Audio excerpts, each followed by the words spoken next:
Vou então agora dar início ao ciclo de conferências dedicados à cristalografia nas ciências fundamentais e chamo desde já a Sra. Professora Maria Undina Figueiredo, que vai falar-nos sobre a cristalografia na geologia.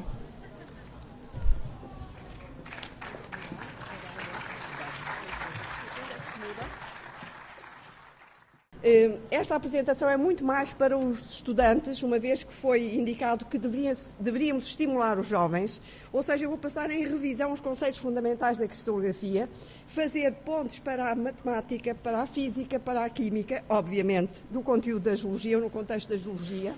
Ora bem, tem ali uma imagem que é o anúncio que a Unesco forneceu, onde está destacada a União Internacional de Cristalografia, e reparem, a cristalografia vai desde os megacristais nesta cave de Naica, no México.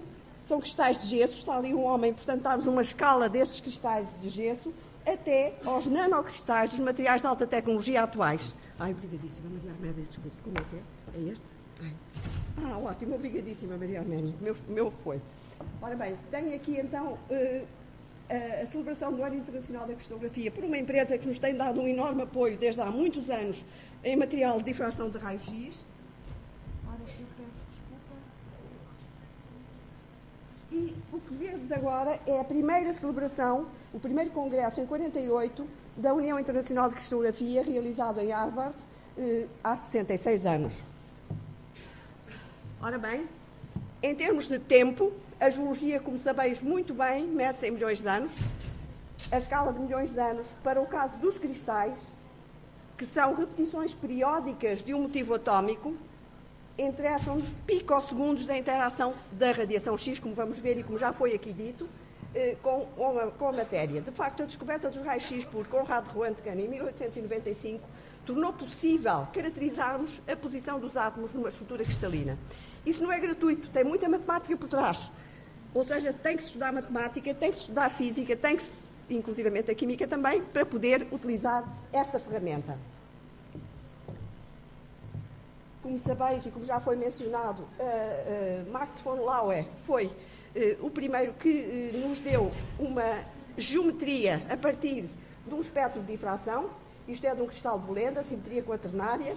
A seguir, os irmãos, o Bragg, pai e filho, deram-nos a lei que nos relaciona a geometria dos cristais, e está aqui a duas dimensões, portanto são pontos, mas estão aqui indicadas diversas orientações, aquilo que certamente aos estudantes atrapalha um bocado, que são os índices HKL de uma reflexão, o espaçamento maior quando a densidade dos átomos é maior e o espaçamento menor quando a densidade dos átomos é menor e, portanto, energias mais baixas, ângulos mais altos. A equação Bragg para os espectros de difração normais. Já foi falado aqui também a questão de Platão com os 5 sólidos regulares. Estão aqui os sólidos representados, uns são cristalográficos, outros não cristalográficos, isto é, estes 3 sólidos são compatíveis com a repetição periódica dos átomos numa estrutura cristalina e estes não são. O que temos aqui a verde são os símbolos de Schläfli, que é uma questão geométrica de indexação destes poliedros. Assim, temos para triângulos a indicação 3, quadrados 4, pentágonos 5, ou seja, nos símbolos de Schläfli, um tetraedro é dual de si mesmo, isto é, se nós tomarmos o meio das 4 faces, geramos um outro tetraedro mais pequenino até um infinitamente pequeno. Enquanto que o octaedro e o cubo são duais entre si.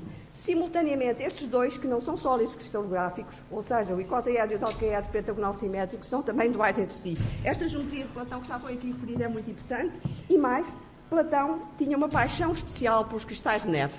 Na verdade, os cristais têm uma ordenação muito grande. Também foi aqui referido anteriormente, por membros da mesa, o empacotamento, utilizando camadas quadranguladas ou camadas hexagonais, e mais uma relação, enfim, ao universo, no mistério cosmográfico. Platão tem uma importância enorme para a nossa geometria cristalina. E como ele conseguiu inscrever numa esfera todos estes, ou mostrar pela primeira vez a inscrição numa esfera.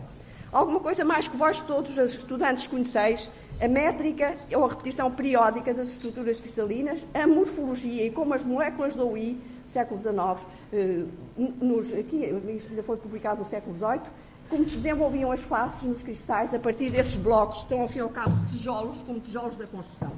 Esses blocos para nós são as redes de Bravais, malhas, as malhas unitárias, uma espécie de tijolos construtivos da matéria cristalina, e aqui temos realmente espaços tridimensionais. Estamos aqui a tratar, e agora vamos a uma parte de geometria e matemática, temos eixos de referência, X, Y, Z, numa orientação normal da mão esquerda, e temos aqui translações repetitivas que nos geram os 7 sistemas cristalográficos que aqui tendes, os 7 sistemas, desde o sistema triclínico até aqui ao caso do sistema cúbico, com as 14 redes de Bravais.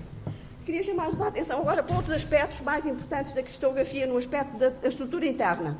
Outras operações de simetria. Um centro de inversão, a dimensão é 0, é um ponto.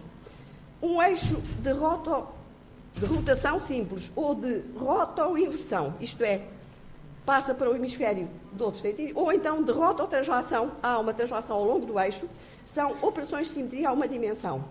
A 2 dimensões temos planos de reflexão e planos de escorregamento diversificados, o que faz com que, por exemplo, um átomo na rede do diamante ou do silício haja 8 átomos homólogos numa rede de faces centradas, o que pode parecer um anacronismo, mas é realmente uma questão de simetria com translações integradas, ou seja, a dimensionalidade do espaço é muito importante e isto transporta-nos para a teoria dos grupos em cristalografia. Temos aqui um espaço M dimensões periódicas com num espaço de M dimensões. Portanto, as classes de simetria têm o símbolo de grupo G03. Estão aqui mencionados sistemas não cristalográficos, e está aqui no fim qualquer coisa que é muito interessante, isto data de 1981, os grupos limite de simetria, onde o eixo de rotação tem uma simetria de grau infinito. Ou seja, são as esferas com infinitos eixos de grau infinito, mas que podem ser rotações reversas, o cilindro e o cone. Reparem que, por exemplo, a classe M pode estar inscrita num cone, com o plano de reflexão contendo o eixo de rotação, ou num cilindro com o plano de reflexão perpendicular ao eixo de rotação. Ora bem, para descrever as estruturas, então, nós precisamos de grupos espaciais. Já foi aqui referida à União Internacional de Cristalografia e as tabelas internacionais de cristalografia. Atualmente tem 2 volumes, um volume sobre a simetria nos grupos espaciais e outro sobre aspectos matemáticos, físicos e químicos. Um exemplo da descrição da estrutura do rútilo, que vós todos, penso eu, em geologia, mas enfim, mesmo também em química, conheceis. É um sistema em que se vão buscar as posições equivalentes para descrever e verificamos se tem ou não parâmetros livres para adaptar à eletrónica, ao estado eletrónico dos átomos que constituem a estrutura. O caso do quartzo é um caso paradigmático. Foi determinado na década de 20, foi dos primeiros a ser descrito, é o tipo CO8, tem aqui realmente aquilo que eu tinha mencionado atrás, eixos 3-1 ou 3-2, ou seja, uma rotação esquerda ou uma rotação direita. E aqui o que está aqui, por curiosidade, são cristais negativos, ou seja, vacúolos dentro de um cristal de quartzo que tem uma forma negativa também com as faces bem desenvolvidas. Está aqui a designação do tipo estrutural, estas notações dos tipos estruturais foram do Dr. Lima Faria e eu própria, mas tem aqui então o eixo 3-1, ou seja, uma rotação com translação, e isto é muito importante, porque foi daqui que surgiram propriedades físicas muito, muito importantes. Vamos fazer agora a ponte para a física.